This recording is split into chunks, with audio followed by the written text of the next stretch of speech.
Here at the Center for Black Music Research, we were fortunate to get the collection of one of the first black DJs in the late 50s. His name is Richard Stams.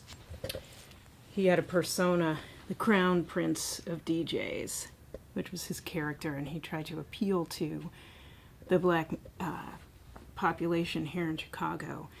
He was a great businessman. He compiled a lot of demographic information, and one of his little note cards where he was trying to sell ad space for local businesses was that the Negro population is the 11th largest city in the United States. So just the African American population in Chicago was bigger than it was incredible.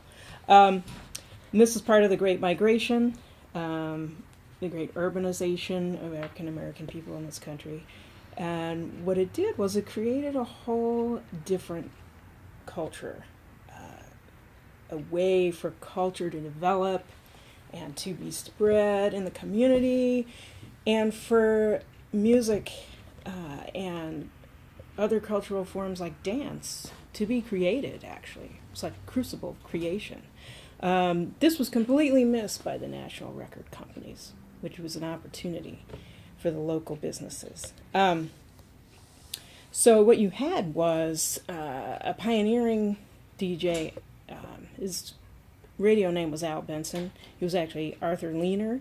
He was the uncle of George and Ernie Leaner, who ran a record distribution company, and they had national accounts.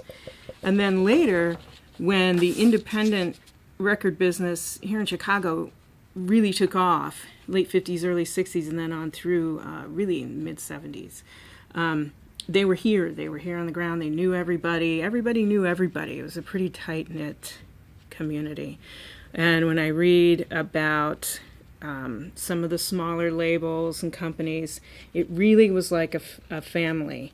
You had producers, arrangers, songwriters, musicians. People would just spend long hours together, brainstorming, playing, coming up with stuff. The arrangers could be seen from one label to the next. And there's some particular names. One is Johnny Pate, and one is Curtis Mayfield. Curtis Mayfield was a performer and songwriter. He also started his own label. Johnny Pate was an arranger, and he's credited by some with creating what they call the Chicago sound of soul. Soul was a big thing. George and Ernie Leaner, in addition to the record distribution company, George decided he would start a record label. And one of the label names was Marvelous. They have different designs. Same time period. And their other big label was Wonderful, which actually recorded one of the first Jackson 5 records called Big Boy, and that was just discovered in 2009. And we learned about it at our Genius Without Borders Michael Jackson Symposium. And Jake Austin had gathered all kinds of people who were around at that time, so that was pretty exciting.